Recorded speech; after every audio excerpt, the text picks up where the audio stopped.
Hello and welcome to part 2 of the Loud Go Quiet series. Today is obviously featuring SakuAtsuAranKita, so I do hope that you guys enjoy this little heart comfort.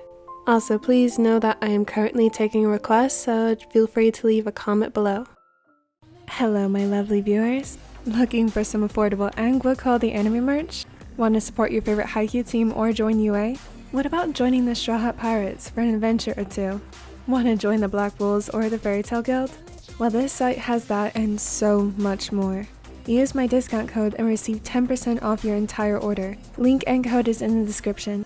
Thank you so much for watching.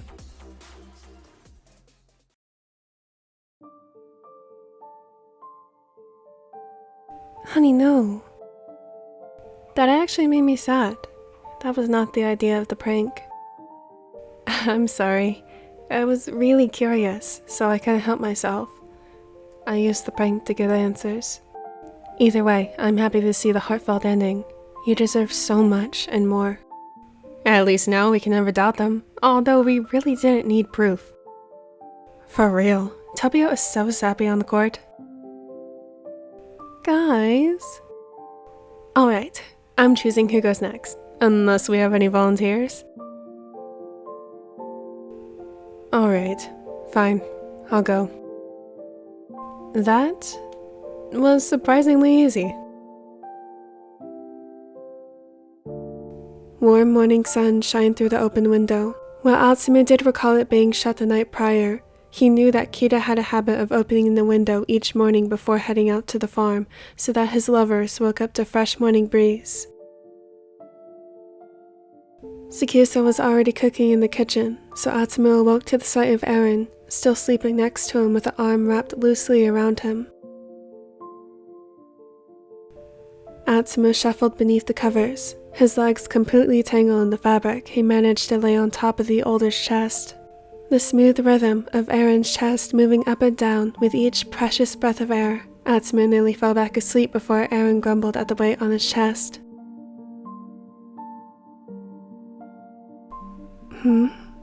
Matsu? Without questioning why the blonde was glued on top of him, he wrapped his arms around him and laid his head back down, blinking the sleep away. Eren was normally slow to wake up, but he was quick to make himself alert of his surroundings and use Atsumu's touch to anchor him to reality so he wouldn't fall back asleep.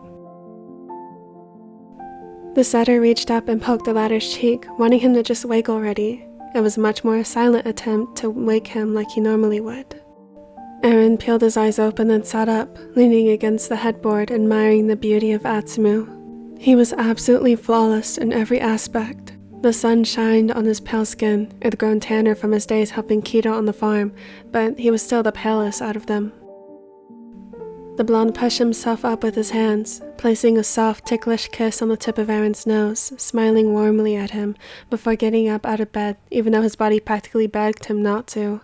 He just wanted to stay in bed, but the challenge presented other ideas.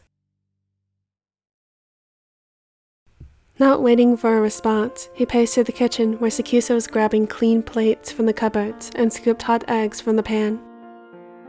Oh, Sumu. I was just about to wake you up. Breakfast is done. Do you mind waking Ojiro? He's awake. He slipped past the raven, pouring himself a glass of orange juice and swallowing the bittersweet liquid, and sat down at the table, waiting for Kiyomi to bring the breakfast over. The said raven turned his head at the blonde, uncertain of the lack of kisses he normally gets showered in first thing in the morning. Love, is everything alright? Finishing the glass of orange juice, he squirted the empty glass aside. Of course. Why would there be something wrong? Giving a soft smile, Atsumu leaned back in the chair so his head leaned past the back, and he stared at the ceiling before ultimately deciding to shut his eyes, feeling a pang form in his head beneath his eyes. The ace shook it off as the setter still waking up. Some days it was harder than others to get motivation to do anything. Luckily, it was their day off from practice, so Kiyomi made a mental note to make sure Atsumu got the proper rest needed. Eren was also off today, aside for the plans he made to help Kita at the farm so they could come home sooner, although he was getting a late start. Originally, they made plans so that they all could go out and get it done even faster, but Kita, being the worrywart he was, insisted on Sakusa and Atsumu staying inside to rest after a draining match yesterday that dragged past into overtime. They won, of course. MSBY made sure that after such a game, they'd have a day off to replenish their energy for oncoming practice to prepare them for their next opponents. It seems that the match might have taken more from Atsumu than he originally thought. Guilt welled in his gut when the plate before him that Sakusa placed in front of him made his stomach roll in disgust. The smell didn't bother him before, so he wasn't sure what compelled the gag that came from him when he forced a fork to his mouth. Aaron, who had taken the seat across from Atsumu, was dressed in clothes ready for the farm, paused, setting his own fork down and eyed the blonde in concern. Before he had a chance to speak, Atsumu spoke first. "Sorry, I'm actually not hungry. I ended up having some midnight snacks last night and, well, my appetite might not be back." He lied through gritted teeth. There was no way in hell he could have gotten out of bed last night to eat. Not when he was passed out once he laid down from pure exhaustion. He stood, clearing his throat, and excused himself. "I left my phone upstairs. I'll be back." Before he could leave, a hand wrapped around his wrist, pulling him back. Atsumu looked behind him, meeting two pairs of concerned eyes. They mirrored one another with scrunched brows and thin lips. "Are you sure? You've barely eaten. Why not try to eat a little bit more?" He insisted, but a quick glance at his barely touched plate answered for him when a new wave of nausea settled over him. He shook his head, pulling his arm back out of Sakusa's grasp and stepped back so they couldn't try to grab him again. I'm sure by lunch I'll be famished, so I'll eat then," he assured, knowing that whatever bug he may have will pass then. However, the ace had other opinions on the matter, but he left before any could be said.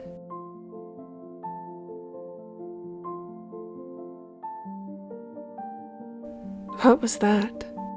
Instead of going back to their meal, it grew cold and forgotten, reminiscing Atsumu's abnormal behavior. For once, the Raven had no clue. Worry and anxiety littered his mind and his chest felt tight. He let out an exasperated breath of air to level himself so he wouldn't spiral into the void that was his harmful thoughts. He'd always fall victim to his mind, that overthought even at the simplest of matters. With the setter pulling his arm away, there was only so much that could run through his mind. Did he feel uneasy around him? Did he do something that made Atsumu not want to confide in him anymore? Was he hiding something? Was he... Kiyomi? He startled, leveling in on his boyfriend's voice that was ridden in agitation. "Sorry. I know." He melted into Aaron's embrace when the gesture was given, once again appreciating everything the older has done. Aaron was the only one aware of Sakusa's self-destructive mind after accidentally finding out back in high school after a horrid panic attack before they even got together. "I'm worried. He was fine yesterday, right?" Aaron set his chin on top of Sakusa's head, his raven curls brushed against his cheek, tickling the soft of his skin.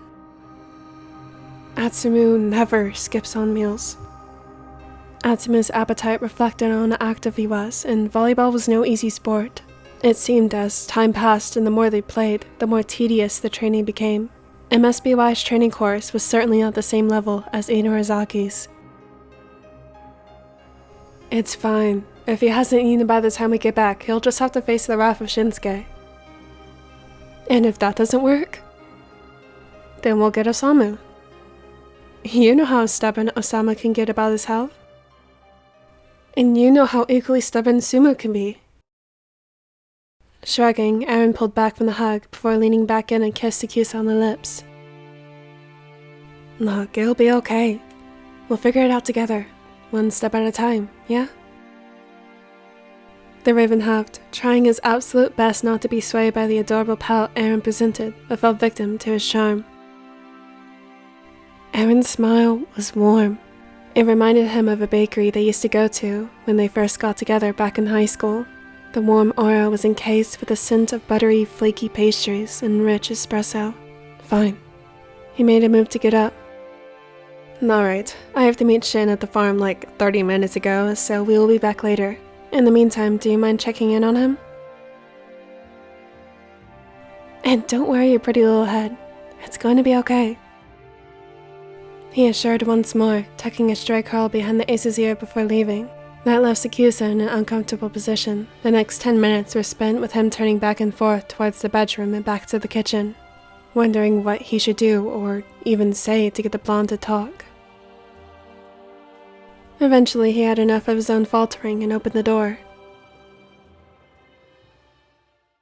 While he expected Sakusa to go on a rampage as soon as he walked into the bedroom, he was surprised when the raven stayed silent. It was like he was giving him a taste of his own medicine with a challenge. Sakusa made a move to the bed next to him, their eyes connected, staring longingly into each other's gaze.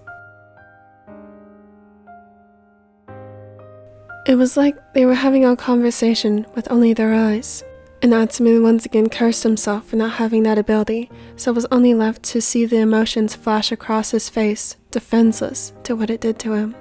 Guilt welled in his chest when Sakusa's brow furrowed in worry, and his heart shattered when hurt reflected in his eyes. Eventually, the ace lay down, turning his back towards him without a sound. At first, the setter was convinced that Sakusa was giving him the silent treatment until he recognized the deep inhales and exhales coming from the latter was one of slumber. Catching him off guard, Atsumu wasn't sure what to make of it until he also settled down, hoping maybe a nap was what he needed to rid himself of the piercing headache. By then, Kita would be home and he would continue the challenge. Yeah, that would work. Atsumu pulled the covers up, making sure to cover Sakusa so he stayed warm, and wrapped an arm around him, nuzzling into his back but careful as to not wake him. Everything would be fine. He would wake up. The pain in his head would no longer bother him, and the sight of food won't make him feel sick.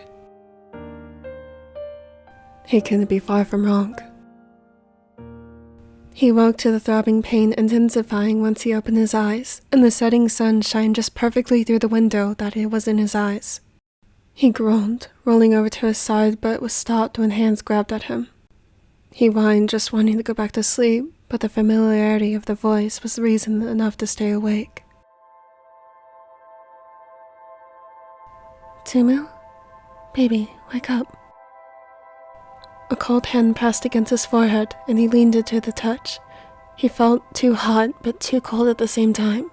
He shivered, pulling the covers up to his chin. Muttering was heard in the background where his vision hazed. Shin. His voice rasped, and the words clawed from his throat in an agonizing manner. He licked his lips, trying to soothe how dry and cracked they were, but it didn't help how parched he was. As if Kita read his mind, a cup was guided to his mouth and tilted so he could drink the cold liquid. You dumbass! Why didn't you say anything? The blonde involuntarily whimpered at the loud shouts coming from Sakusa. The noise felt like a loud shrieking bouncing off the walls in his head, eternally echoing. A soft apology was quickly added when Sakusa noticed his discomfort. Kiyumi is right. Why did you hide this fever? Kita's voice was soft, yet stern. Fever? He grumbled, trying to sit up, but felt two strong hands push him back down. Eren. He whined again, fighting against the grip before he was too exhausted to do anything and slumped back into the mattress. Shin, do you mind making some tea and maybe something that's easy to digest? Yeah, I'll be back. The farmer squeezed his hand one last time before getting up to go, while Sakusa walked back in with a wet cloth to throw over his head.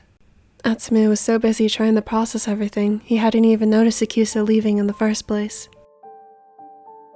You overdid it yesterday, didn't you?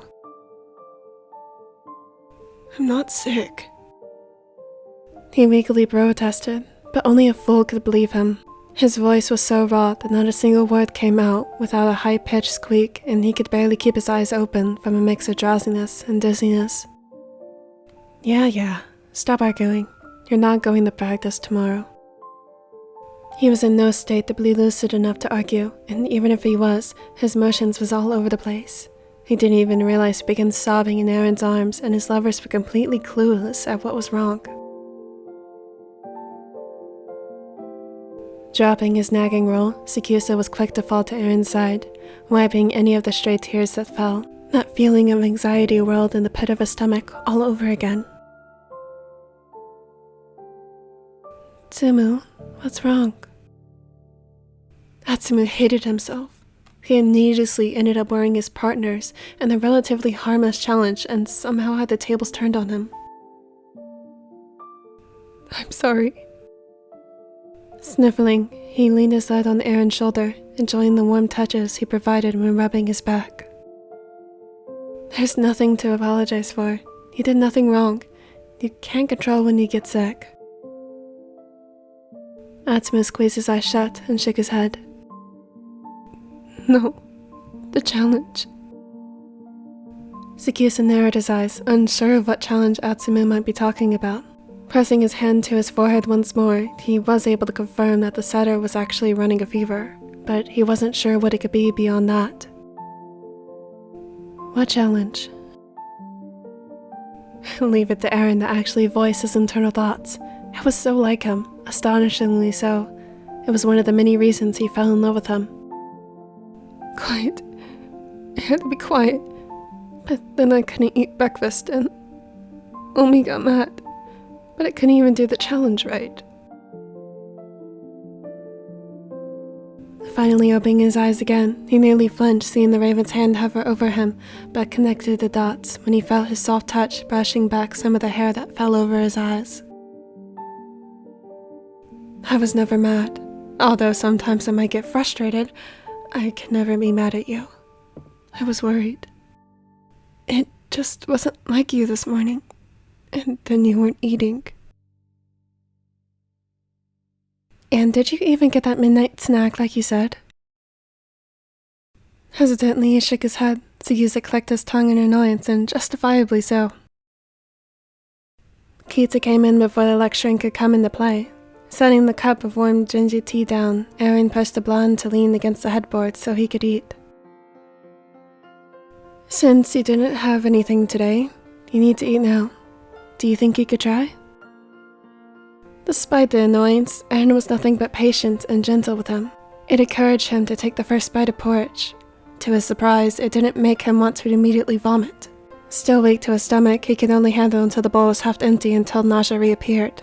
Not wanting to take his chances, he pushed it away and fell back into the mess of sheets. Do you want to try any more? Atsumu felt guilty that he couldn't finish what the farmer took the time to make, yet shook his head. Kita hummed before setting the bowl aside and readjusted the towel on his head that fell when he ate. Reading his mind, Aaron took the bowl and left to the room to take care of the dishes that piled from the morning. I'm sorry. He mumbled another pitiful apology, sinking into SakuAtsu's side, who ended up beside him and was already pulling a new set of blankets over him. He wasn't sure how he got there and didn't have the mental capacity to figure out how. Shh, don't worry. Just focus on getting better. Placing a soft kiss on his cheek, Kita turned the lamp, looking towards the raven, a silent questioning if he had it from there, and he nodded.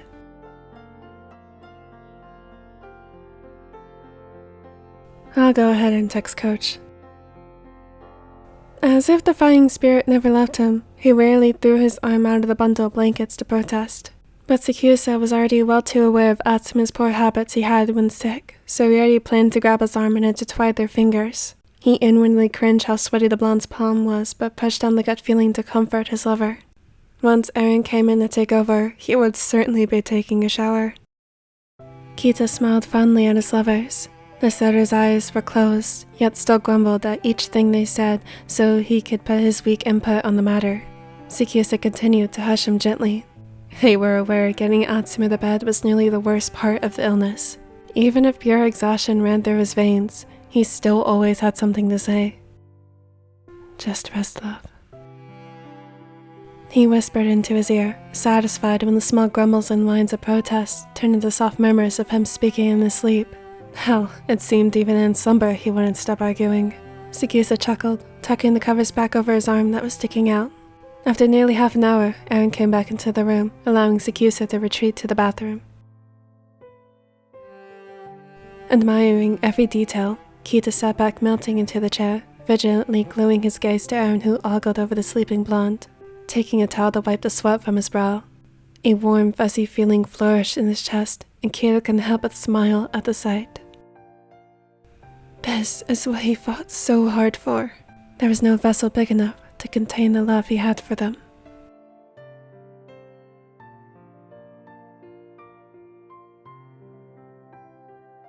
And here is the second part of the Loud Be Quiet series. I hope you guys enjoyed. While it did end up being part of a SickFic, there was plenty of love, so I hope you guys liked that part.